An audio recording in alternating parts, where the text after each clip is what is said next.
Weekly sports magazine खेल और खिलाड़ी का ताज़ा शुमारा लेकर पूरी टीम आपकी खिदमत में हाजिर। नाजरीन, उम्मीद है आप बखैरियत होंगे। हम सब का सलाम कबूल कीजिए। इससे पहले कि आपको हम आज के प्रोग्राम में शामिल मुख्तलिफ सेगमेंट्स की डिटेल दें, ज़रा सा एक हल्का क्वेश्चन आंसर सेशन स्पोर्ट्स की आपकी नॉलेज के हवाले से हो जाए। भारत के लिए हाल ही में एक शतरंज में एक खिलाड़ी ने ऐसा कारनामा सर अंजाम दिया कि वो सुर्खियों में आ गया और उन्होंने भारत का नाम रोशन किया और ये रिकॉर्ड बन गया कि चेस की तारीख में, पूरी दुनिया की जो चेस की तारीख है, पहला पेयर बन गया भाई बहन का, सिबलिंग पेयर, जो ग्रैंड मास्टर्स हैं। अभी तक किसी भी मुल्क ने, जो 200 से ज्यादा मुल्क हैं अगर चेस खेलते हैं, कोई भी पेयर ऐसा नहीं है जहां भाई और बहन मिलकर ग्रैंड मास्टर हैं। तो भारत को इस बहन ने और इससे पहले जो इनके छोटे भाई हैं, ये अब इफ्तिखार दिया है कि ये सिबलिंग पेयर पहला है जो ग्रैंड मास्टर सिबलिंग पेयर है। इसकी बात होगी नेशनल स्पोर्ट्स के राउंड अप में। कौन है ये दो खिलाड़ी, ये जानिए आप अब से जरा देर बाद। और अब आज के प्रोग्राम की बात। आज के प्रोग्राम में हस्ब दस्तूर एक मेहमान शामिल हैं, एक मकामी जो स्टार हैं मार्शल आर्ट के, और उसके अलावा कोचिंग भी करते हैं। किस खेल से इनका ताल्लुक है और क्या बातें होंगी इस मार्शल आर्ट की, इसके लिए कीजिए आप जरा सा इंतजार। प्रोग्राम का आगाज करते हैं लोकल स्पोर्ट्स के राउंड अप से। चलते हैं इसके लिए मेरे साथी फारूक अहमद के पास। अस्सलाम वालेकुम नाजरीन, आपका दोस्त आपकी खिदमत में हाजिर। नाजरीन किराम, यहाँ पर आपके लिए पेश होता है हफ्ते भर के मुकामी खेलों से तरतीब दिया हुआ हमारा खास सेगमेंट लोकल राउंड अप। आइए देखते हैं।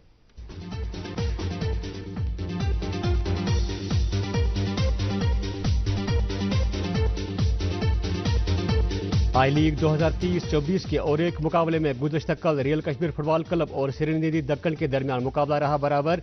रियल कश्मीर फुटबॉल क्लब का अगला मुकाबला सोमवार 11 दिसंबर को दिन के 2 बजे गोकुलम एफसी के साथ होगा। बिहार में मुनक़दा 11वीं कौमी पेचक सलात चैंपियनशिप 2030 हुई मुकम्मल, जिसमें जम्मू कश्मीर से ताल्लुक रखने वाले सब जूनियर और सीनियर मर्द और खवातीन खिलाड़ियों ने कुल 10 मेडल्स पर किया कब्जा, जिसमें 5 गोल्ड, 3 सिल्वर और 2 ब्रोंज के मेडल हैं शामिल। विजय हजारे ट्रॉफी 2023-24 के गुज़श्ता मुकाबलों में जम्मू कश्मीर को पहले उत्तराखंड के हाथों और दूसरी जानिब हरियाणा के हाथों हार का करना पड़ा सामना। इसके साथ ही जम्मू कश्मीर की टीम ट्रॉफी से हुई बाहर और 5 जनवरी 2024 को रणजी ट्रॉफी के पहले मुकाबले में जम्मू कश्मीर का सामना हिमाचल प्रदेश के साथ होगा। श्रीनगर के टियासी टर्फ पर गुज़श्ता 4 माह से जारी श्रीनगर प्रीमियर फुटबॉल लीग अपने आखिरी मरहले में हुई दाखिल। गुज़श्ता मुकाबले में FC1 ने डाउनटाउन हीरोज फुटबॉल क्लब को 4-1 के स्कोर से हराया। ताहम पॉइंट टेबल में डाउनटाउन हीरोज पहले पायदान पर है बरकरार। महकमा यूथ एंड स्पोर्ट्स और जिला इंतजामिया कुलगाम की जानिब से 6 रोज़ा ट्रैकिंग कैंप का किया गया इनेकाद, जिसमें मुख्तलिफ इलाकों से वाबस्ता 60 से ज़ायद तालिबात को DC कुलगाम ने हरी झंडी दिखाकर टूर के लिए किया रवाना। जम्मू कश्मीर स्पोर्ट्स काउंसिल और नेटबॉल एसोसिएशन के बाहमी इश्तराक से जम्मू में हुआ यूटी लेवल नेटबॉल चैंपियनशिप का रंगारंग तकरीब के साथ शानदार इनेकाद, जिसमें जम्मू कश्मीर के मुख्तलिफ इलाकों से वाबस्ता 600 से जायद मर्द और खवातीन खिलाड़ी बढ़ चढ़ कर रहे हैं शिरकत। डिस्ट्रिक्ट गांदरबल में मुनक़दा इंटर डिस्ट्रिक्ट बेसबॉल मुकाबले हुए अख्तिताम पजीर, जिसमें जिले के मुख्तलिफ जोनों से ताल्लुक रखने वाले डिफरेंट एज ग्रुप्स के 150 से जायद तलबा व तालिबात ने इस कंपटीशन में बढ़ चढ़ कर की शिरकत। जम्मू में जारी अंडर 19 गोल्ड फुटबॉल कप के और एक मुकाबले में जेके बैंक अकादमी ने पुंछ FC को 4-3 से हराकर मुकाबला जीत लिया। और दूसरी जानिब गुज़श्ता कल से जम्मू में 17वें क्रिसमस गोल्ड कप का हुआ इनेकाद। पहले मुकाबले में डाउनटाउन एरोज खवातीन टीम ने जम्मू 11 को 2-0 से हराया। श्रीनगर में जारी super division football league 2030 semifinal मरहले में हुआ दाखिल। लीग में कुल 24 फुटबॉल क्लब्स कर रहे हैं शिरकत। सोमवार से लीग के बाकी मुकाबले होंगे मुनक़द। श्रीनगर में जारी कश्मीर T20 क्रिकेट कप 2030 के दूसरे सेमीफाइनल मुकाबले में डोडो रेंजर्स कश्मीर ने एलिगेंट क्रिकेट क्लब को हरा के फाइनल के लिए किया क्वालिफाई। और अब फाइनल में एजेस ऑफिस 11 और डोडो रेंजर्स के दरमियान होगा फाइनल मुकाबला। जम्मू कश्मीर फुटबॉल एसोसिएशन और जेके स्पोर्ट्स काउंसिल के इश्तराक से श्रीनगर में हुआ अंडर 15 विंटर फुटबॉल टूर्नामेंट का शानदार इनेकाद, जिसमें वादी के मुख्तलिफ इलाकों से वाबस्ता 16 फुटबॉल क्लब्स कर रहे हैं शमूलियत। महकमा यूथ सर्विस एंड स्पोर्ट्स के इश्तराक से बड़गाम के जून बीरवा नारबल खान साहब और हरद पुंजू के साथ साथ खाग में भी इन दिनों कई तरह की खेल सरगर्मियां शुद्धमत से है जारी, जिनमें मुकामी खिलाड़ी बढ़ चढ़ कर रहे हैं शिरकत। नाज़रीन, ये था मुकामी खेल खबरों का अहवाल।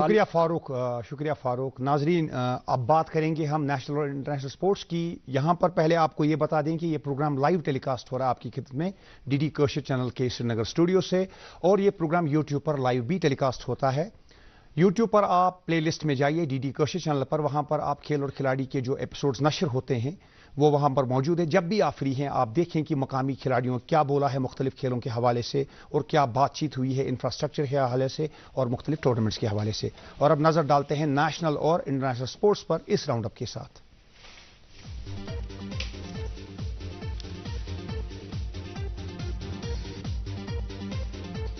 भारत की टीम अपने टूर ऑफ साउथ अफ्रीका का कर रही है कल बाज़ाब्ता आगाज। सूर्य कुमार यादव की कैप्टनसी में टीम इंडिया पहले T20 में एडन माकरम की जेर क़यादत प्रोटियास के खिलाफ डरबन में होगी मुकाबला आरा। 12 और 14 दिसंबर को खेले जाएंगे दूसरे और तीसरे T20 मैचेस। बीसीसीआई ने हेड कोच द्रविड़ और कैप्टन रोहित से हालिया वर्ल्ड कप फाइनल की हार पर पूछे सवाल। द्रविड़ ने अहमदाबाद की पुअर और स्लो पिच को करार दिया बड़ी वजह हार का। इधर साबिक क्रिकेटर्स पुजारा और रहाणे की टेस्ट टीम से ड्रॉप करने को एक सही तब्दीली दे रहे हैं करार। वैशाली रमेश बाबू भारत की 84वीं चेस ग्रैंड मास्टर बनी। ये हैं सिस्टर आर प्रज्ञानंदा की, जो कि हैं चेस के ग्रैंड मास्टर टीनएजर, और ये है पहली भारत की grand master sibling pair. Asiad 2023 gold medalist Bharat की मेंस हॉकी टीम सालेरमा के हतमी मल्टीनेशनल इवेंट में कर रही है 15 तारीख से वेलेंसिया में शिरकत। स्पेन, जर्मनी, फ्रांस, बेल्जियम और भारत करेंगे मुकाबले में कंपटीशन। हॉकी इंडिया ने पहले ही किया है टीम का ऐलान। इंडोनेशिया में मुनक्किदा FIFA men's under 17 world cup हुआ इख्तिताम पजीर। फाइनल में जर्मनी ने फ्रांस को पेनल्टीज पर 4-3 से हराया। तीसरी पोजीशन के मैच में माली ने अर्जेंटीना को 3-0 से हराया। पहले टेस्ट में बांग्लादेश ने न्यूजीलैंड को 150 रन से दी शिकस्त। दूसरे टेस्ट में होस्ट बांग्लादेश मेहमान न्यूजीलैंड के खिलाफ तीसरे रोज 2 विकेट पर 38 रन बना चुके हैं। पहली इनिंग में बनाए बांग्लादेश ने 172 रन, न्यूजीलैंड ने बनाए पहली इनिंग में 180 run. Syed Modi international badminton championships में भारत के खिलाड़ी कोई टाइटल हासिल न कर सके। चाइनीज तापे के ची यू जेन और जापान की ओकुहारा ने जीते सिंगल्स टाइटल। वुमेन्स डबल्स में अश्विनी और तनिषा की जोड़ी रही रनर्स अप। मोहम्मद हैकल और हॉन्जियान ने जीता मेन्स डबल्स। आइंदा साल जून और जुलाई में जर्मनी में होने वाले यूरो 24 फुटबॉल कंपटीशन के ड्रॉज के बाद शायकीन के सामने आई मुख्तलिफ ग्रुप्स की तस्वीर। Defending champions Italy group of death में, ग्रुप बी में स्पेन और क्रोएशिया के साथ 10 वेन्यूज पर होंगे यूरो 2024 के मुकाबले। आईपीएल 2024 ऑक्शन हो रही है 19 दिसंबर को। फॉरेन खिलाड़ियों के लिए 30 स्लॉट्स खाली। कुल 77 खिलाड़ी 10 टीमें हासिल करेंगी। 262.95 crore spending total collective money है 10 टीमों के पास। पाकिस्तान कैनबरा में PM11 के खिलाफ पहली इनिंग में उसने बनाए 9 विकेट पर 391 रन, इनिंग्स डिक्लेयर। ऑस्ट्रेलिया के PM11 ने 4 विकेट पर बनाए 367 रन। ऑस्ट्रेलिया पाकिस्तान के खिलाफ 3 टेस्ट की सीरीज खेलेगा। डेविड वार्नर हो रहे हैं रिटायर टेस्ट क्रिकेट से। और सेंटियागो चिली में junior women's hockey world cup है जारी। भारत की टीम ने कोरिया के खिलाफ 3-1 से कामयाबी हासिल की अपने मैच में। सेंटियागो चिली में जारी है women's junior hockey world cup. और अब नाजरीन, आज के प्रोग्राम में शामिल मेहमान से मिलने के लिए चलते हैं मेरे साथी रोशन ख्याल के पास।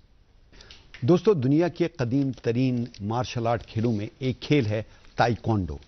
कहा जाता है कि पुराने वक्तों में कोरिया में ये खेल खेला जाता था, लेकिन फिर 1945 में इस खेल की अहियाई न हुई, इसे एक नई शक्ल दी गई और ये खेल आहिस्ता आहिस्ता पनपता रहा, पूरी दुनिया में छा गया। वादी कश्मीर में भी ये खेल खेला जाता है, एक ओलंपिक स्पोर्ट है। जाहिर है बहुत से नौजवान लड़के लड़कियां इस खेल की तरफ खिंचे चले जाते हैं। ताइक्वांडो 2 लफ्ज़ों का मुरक्कब है, ताई और क्वांडो।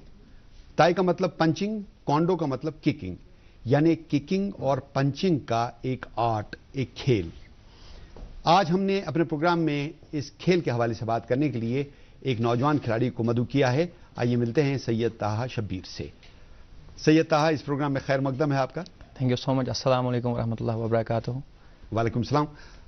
ताहा साहब, ये बताइए, देखिए आम तौर पे जो मार्शल आर्ट खेल हैं उनके बारे में ये कहा जाता है कि ये एग्रेसिव खेल हैं जी। ये ऐसे खेल हैं जो दूसरों को डराते हैं जी। और कुछ लोग ये कहते हैं नहीं, ये सेल्फ डिफेंस का खेल है। जी जी। दरअसल हकीकत क्या है? सर, सेल्फ डिफेंस अपनी जगह और एग्रेशन वो भी अपनी जगह, ज़रूरी चीज़ें हैं दोनों। देखिए, अगर ताइक्वांडो की बात करें, जो टेनेट्स ऑफ ताइक्वांडो है वो है कर्टसी, इंटीग्रिटी है, ये चीज़ें हैं, इंडोमिटेबल स्पिरिट है। तो ये चीजें होनी चाहिए। और ताइक्वांडो क्या है कि मोस्ट डिसिप्लिन्ड स्पोर्ट है वर्ल्ड में। अभी 212 MNAs हैं, मेंबर नेशन एसोसिएशंस, मतलब 211 कंट्रीज खेलती हैं और एक रेफ्यूजी टीम भी ऐड हो गई है। जो रेफ्यूजीज होते हैं उनके लिए ताइक्वांडो, जो वर्ल्ड ताइक्वांडो हेडक्वार्टर है, उन्होंने उनके लिए बाकायदा एक अलग MNA बनाया हुआ है। तो उनके लिए पैसा भी देते हैं ताकि वो स्पोर्ट्स खेलें, आगे जाएं। तो ताइक्वांडो मतलब अभी मार्शल आर्ट्स में अगर हम देखा जाए इकलौता मार्शल आर्ट है जो सेंसर पे खेला जाता है। एक देखिए, दुनिया में जितने भी स्पोर्ट हैं उनको गवर्न करने के लिए एक ही बॉडी होती है। जी जी जी। लेकिन ताइक्वांडो में 3 बॉडीज हैं, इसकी क्या वजह है? सर देखिए, एक बॉडी होती है क्योंकि मार्शल आर्ट्स एक अमेरिकन बॉडी है, जी जी जी, और एक इंटरनेशनल और फेडरेशन, जी world taekwondo federation, world taekwondo की जैसे कुकी वन भी हमारा वर्ल्ड ताइक्वांडो हेडक्वार्टर जो कि अभी 30 चिंचियान में बन रहा है, जो कि 2 वर्ल्ड हेडक्वार्टर ऑलरेडी थे। ये सीन है कि ताइक्वांडो जो है, मैं जिसकी बात कर रहा था कि जो 212 MNAs हैं उनको कंट्रोल करने के लिए तो बड़ी बॉडीज चाहिए ही। तो अलग अलग एरियाज के लिए अलग अलग बॉडीज इसलिए बनाई गई हैं। और जो ताइक्वांडो खेल है इसकी भी अलग अलग शक्लें हैं, इसके भी अलग अलग जुमरे हैं। जी जी, उनके बारे में बताइए। देखिए सर, ताइक्वांडो एक क्योरिगी है जो कि फाइट हम करते हैं, जो कि ओपन स्किल है। तो वो ओलंपिक्स में अभी हैं 4 वेट कैटेगरीज होती हैं ओलंपिक्स में, और एशियन गेम्स में 5 होती हैं। और दूसरा जो है वो पुमसे है। पुमसे जो है वो क्लोज्ड स्किल है, तो वो भी अभी वर्ल्ड में चल रहा है, एशियन गेम्स तक गया हुआ है। और होपफुली इंशाल्लाह ताला हम एक्सपेक्ट करते हैं कि वो भी ओलंपिक्स में आ जाए। जहां तक ओलंपिक्स का ताल्लुक है, भारत की क्या पोजीशन है, और आइंदा क्या लगता है कि भारत की टीम ताइक्वांडो में कितना आगे जा सकती है? सर अभी ताइक्वांडो पनप रहा है, आगे जा रहा है, क्योंकि वर्ल्ड लेवल पे जैसे फुटबॉल है तो फुटबॉल में भी हम इंडिया थोड़ी पीछे और प्रोग्रेस कर रही है आगे, क्योंकि बहुत सारी कंट्रीज खेलती हैं। वैसे ही ताइक्वांडो बहुत सारी कंट्रीज खेलती हैं। और अभी पैरालंपियन पहली बनी है अरुणा सिंह तनवर, क्योंकि हमारे पास ओलंपियन नहीं थे इंडिया के पास, उतनी टेक्नोलॉजीज नहीं थी हमारे पास। अब टेक्नोलॉजीज भी आ रही हैं, इंफ्रास्ट्रक्चर डेवलप हो रहा है अराउंड पूरी इंडिया में, क्योंकि इंडिया बड़ी कंट्री है और पूरे कोने कोने तक टेक्नोलॉजीज पहुंचाना, इंफ्रास्ट्रक्चर पहुंचाना बहुत बड़ी बात है। अभी पैरालंपियन बनी है हमारे, एशियन गेम्स के लिए भी 2 प्लेयर्स हमारे गए थे। तो एक्सपेक्टेडली कि जो हमारे आने वाले ओलंपिक्स हैं उसमें हम क्वालिफाई कर दें। नंबर 1 टीम कौन सी है? देखिए, कोरिया में एक खेल जन्मा है। जी जी जी, Korea is suppose to be having domination over this sport. जी जी, लेकिन बाकी एशियन कंट्रीज भी, जैसे चाइना है, जापान है, जी जी, उनका भी इस खेल में काफी दबदबा है। जी जी जी। तो इस वक्त नंबर 1 पोजीशन पे कौन है? नंबर 1 पोजीशन पे हमेशा की तरह कोरिया होता है, उसके बाद ईरान, अजरबैजान, जापान, थाईलैंड, ये टॉप मोस्ट कंट्रीज हैं। टर्की खासतौर पे, टर्की के बड़े प्लेयर्स आए हुए हैं, सरवत तेजगुल आए हुए थे। तो बड़े प्लेयर्स हैं अभी, और ताइक्वांडो का दबदबा है, बहुत लोग प्यार करते हैं ताइक्वांडो से। जी ताहा, मुझे बताइए, देखिए जब भी हम खेलों का इंतखाब करते हैं और अगर आपकी जो रग़बत है वो मार्शल आर्ट से है, तो ये चुनना, मार्शल आर्ट में हजारों खेल हैं जी, तो इनमें से कोई खास खेल चुनना, आपने ताइक्वांडो का इंतखाब कैसे किया? मेरे कजन थे, आशिक sir, Aaris sir, Uwais sir, जो कि ताइक्वांडो खेले हुए हैं, जिनका आशिक सर का वर्ल्ड चैंपियनशिप सिलेक्शन भी हुआ है, और वो पहले प्लेयर हैं जो कि कश्मीर से हैं, जिनका सीनियर नेशनल में मेडल है, JNK से सीनियर नेशनल में, और उवैस सर का भी। तो मैं छोटा था तो वो खेलते थे, मैं 3 साल का था तो उन्होंने मुझे इस गेम में डाला। तो वहां जहां तक वर्ल्ड चैंपियनशिप की सिलेक्शन पे, वो वर्ल्ड चैंपियनशिप खेले नहीं थे, वर्ल्ड चैंपियनशिप की सिलेक्शन पे उन्होंने खत्म किया था। तो कहां से सफर शुरू हुआ? देखिए, जब आप बहुत छोटे थे 1999 में, जी जी जी, तब से आपने जूनियर में पार्टिसिपेट किया था। सब जूनियर, जी सब जूनियर में, उसके बारे में बताइए। 3 साल की एज में ओपन कश्मीर हुआ था। ये ब्लैक बेल्ट, ये हम मेरा ब्लैक बेल्ट N1 है। ये मैं 3 साल की एज पे ओपन कश्मीर खेला था, तो वहां से मेरा स्टार्ट हुआ। ये 2005 में मेरी वर्ल्ड चैंपियनशिप की सिलेक्शन हो गई थी। 2008 का, ये 2008 में मेरा गोल्ड आया था, फिर 2009 गोल्ड आया था, 2010 कंटिन्यूसली मैं जो भी स्टेट चैंपियनशिप्स खेलता रहा उनमें गोल्ड आ रहे थे। तो ऐसा लग रहा था कि सर भी बोल रहे थे कि तुम, यू आर आवर फ्यूचर, तुम आगे जा सकते हो, आप में कैपेबिलिटीज हैं। ओपन इंटरनेशनल, ये इंटरनेशनल चैंपियनशिप डेब्यू किया था मैंने। कहाँ पे? ये हैदराबाद में G1 था। बहुत सारी कंट्रीज और 100 कंट्रीज आई थी खेलने के लिए। जी, तो हाल ही में जो आपने एक टूर्नामेंट में पार्टिसिपेट किया है, तो उसके बारे में बताइए। हाल ही में अभी अनाउंस करी है मैंने, जो कि साई बेंगलोर में है। और बहुत मतलब कश्मीर इस चीज़ से बहुत पीछे था, क्योंकि हमारे पास एनआईएस कोच नहीं था कोई, क्योंकि जम्मू के पास अतुल पंगोत्रा सर थे, उन्होंने जम्मू कश्मीर को बहुत आगे ले पाए, लेकिन कश्मीर डिवीजन को भी साथ ले चलना बहुत ज़्यादा मुश्किल था, और हमने बहुत ज़्यादा जूझा है इस वजह से, क्योंकि हमारे पास कोई क्वालिफाइड कोच नहीं था। तो ये खिलाड़ी आपने इस खेल को चुना, फिर उसके बाद कोचिंग की तरफ कैसे गए, और फिर वहां पे बड़े बड़े खिलाड़ियों से मुलाकात जी, हुई, जी। इसके बारे में बताइए। ये ड्रीम होता है हमेशा, जो प्लेयर्स को आप टेलीविजन पे देखते हो, ओलंपिक्स में देखें, एशियन गेम्स में देखें, आपका भी इंटरेस्ट बढ़ता है कि हम भी वहां पहुंचे, इन प्लेयर्स के बीच हम भी खेलें। कौन कौन से प्लेयर से आप मुलाकात हुए वहां पे? बड़े बड़े प्लेयर्स थे, Manpreet Singh Indian hockey team के, PR श्रीजेश, मतलब बड़े प्लेयर थे, प्रदीप नरवाल थे, सुनील कुमार थे, विजय थे, कबड्डी के जो इंडिया टीम के प्रदीप नरवाल, जिनको कि डुबकी किंग भी कहा जाता है, बड़े बड़े स्टार्स थे वहाँ। तो उनसे मुलाकात हुई, निखत जरीन से उसके बाद मुलाकात हुई। तो आना जाना था इनके बीच, ऐसा लग रहा था कि एक अच्छा स्पोर्ट्स का माहौल है, बहुत सीखने को मिल रहा है, साइंटिफिक स्टडी हो रही है। तो एक अच्छा कोलैबोरेट था कि स्टडी बड़े साइंटिस्ट हमें पढ़ाते थे, और coach Gautam Singh Veer the best coach of India till date. जी था, मुझे इस खेल के बारे में बताइए। देखिए, हम लोग बात करें ताइक्वांडो की, लेकिन आम लोग नहीं जानते ताइक्वांडो खेल क्या है। इसके जो बारीक निकात हैं उनके बारे में बताइए। यही मुकाबला हो रहा है, बताइए। दोनों खिलाड़ी एक तो ब्लू में है, एक रेड में है। जी जी जी। तो ये क्या कर रहे हैं, कौन कौन सी टेक्निक का इस्तेमाल कर रहे हैं और पॉइंट्स कैसे हासिल करते हैं? ये देखिए, ये कट गेम खेल रहे हैं, दुल्योचागी खेल रहे हैं। दुल्योचागी चेस्ट पे मारते हैं। मैं जिसकी चर्चा अभी कर रहा था, बात कर रहा था कि चेस्ट पे सेंसर लगा होता है, और ऑटोमेटिकली सेंसर जो स्क्रीन होता है उस पर पॉइंट आते हैं। ये देखिए, ये ड्रॉप किक मारने गए थे लेकिन पॉइंट नहीं हुआ, ये चेस्ट पे मारे, वहां 2 पॉइंट मिलते हैं।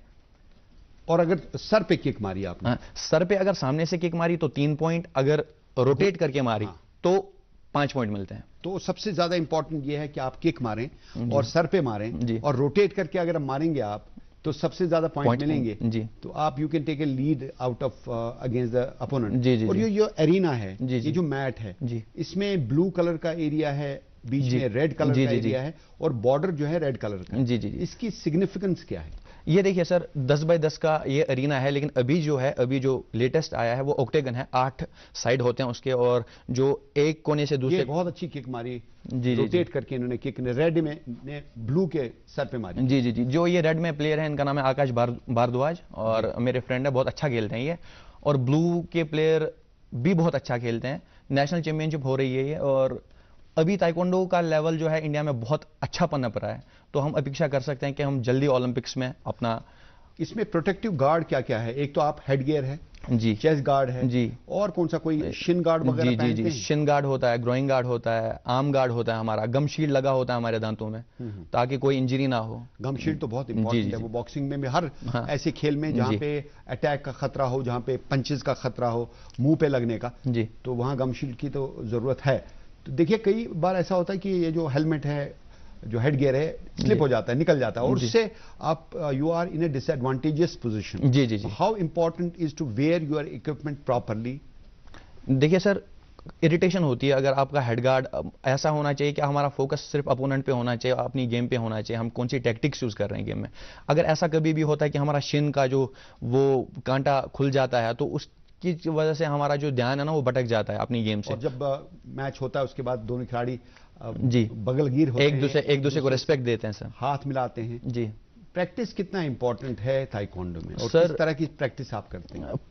ऐसा कहते थे प्रैक्टिस मेक्स मैन परफेक्ट, लेकिन अभी लेटेस्ट आया है perfect practice makes man perfect. ये बहुत जरूरी चीज है, ये सही की फुटेज थी। और देखिए, यहाँ पे आपने कुछ करतब किया है। ये बॉटल है जी, जिसका ढक्कन है, लूज ही है, लेकिन आप कोशिश कर रहे हैं इसको एक रिवर्स किक मार के जी, बॉटल वहीं रहे लेकिन ढक्कन उड़ जाए। जी।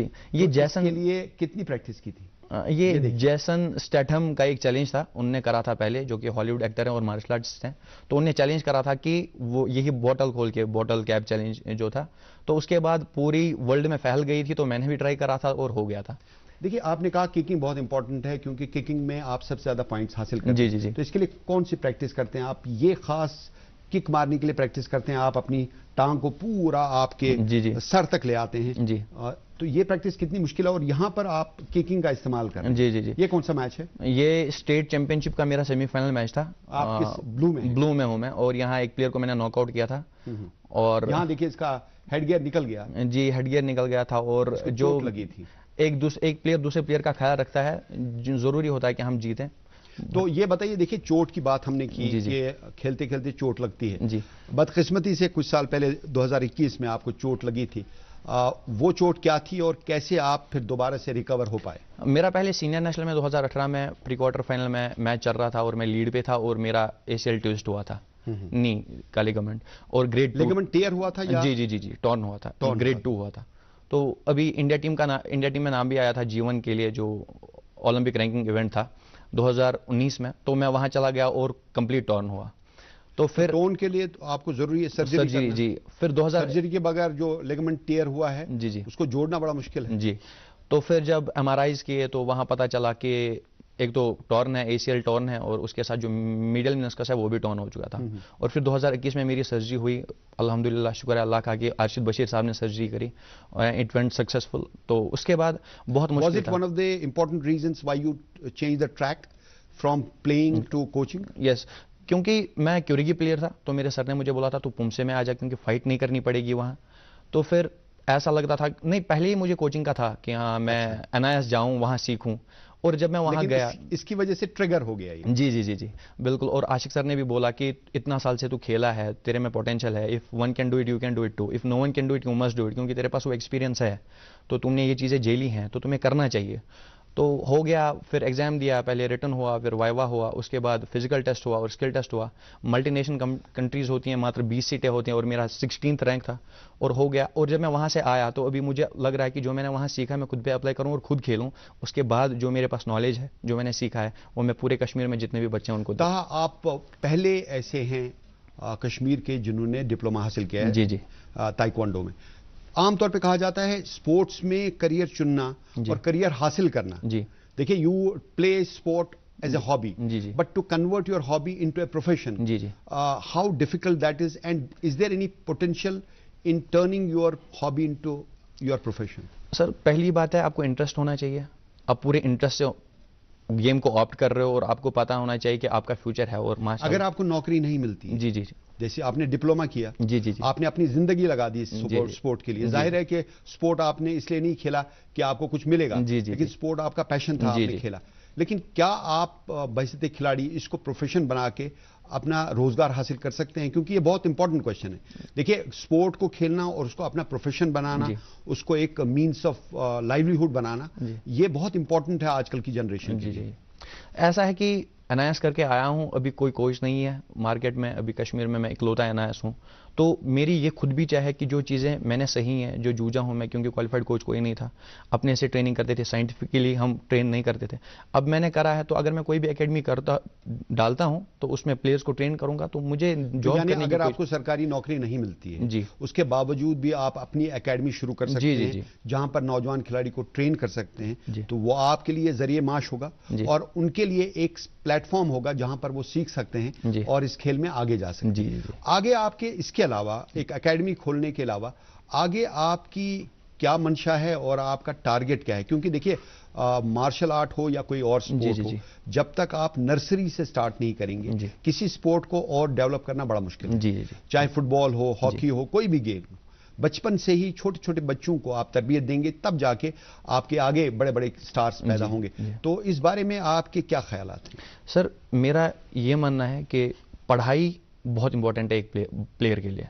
बचपन से अगर वो किसी स्पोर्ट में जा रहा है तो उसके लिए हेड टू हेड पढ़ाई होनी चाहिए, क्योंकि पढ़ाई से वो सीखता है मैं कौन सी गलतियां कर रहा हूं और मुझे कैसे उन पे ओवरकम करना है। और पढ़ाई से इंसान बनता है ना जी, बहुत आदमी तो हर एक है, लेकिन इंसान बनना, रोशन ख्याल बनना, ब्रॉड माइंडेड बनना, उसके लिए पढ़ाई बहुत जरूरी है सर।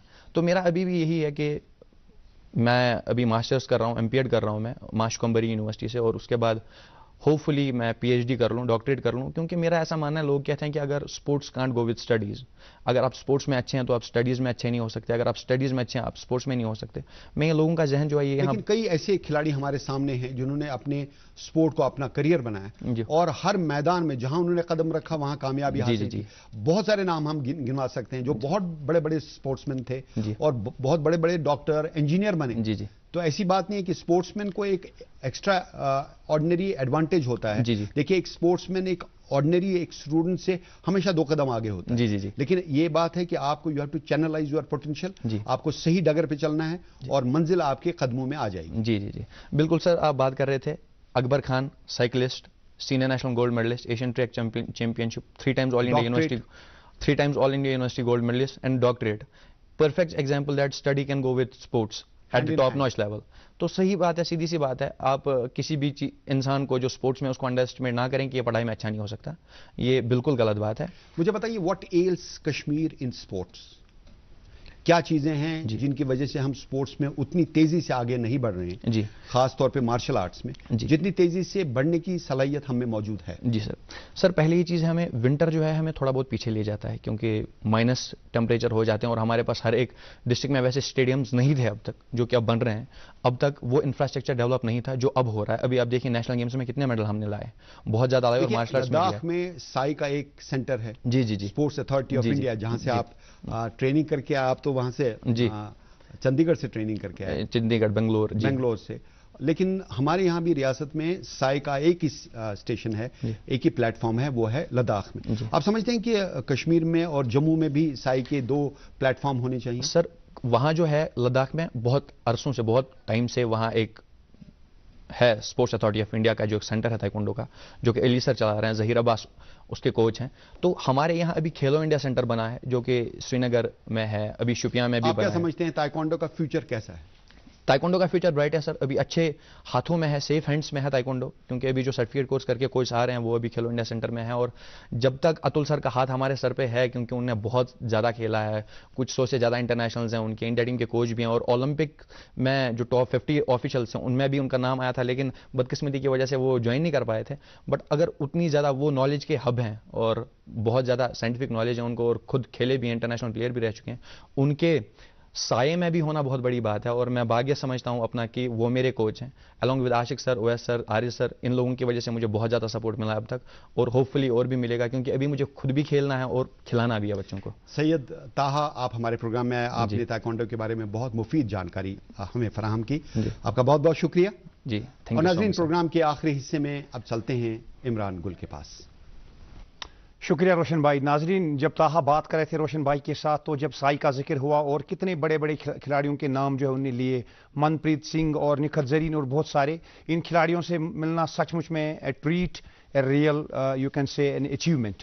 तो काफ़ी खुशी हुई कि ये खिलाड़ी उनसे मिले हैं और अपने खेल को भी आगे बढ़ा रहे हैं। इसके साथ ही खेल और खिलाड़ी की पूरी टीम को आज के प्रोग्राम से इजाज़त दीजिए।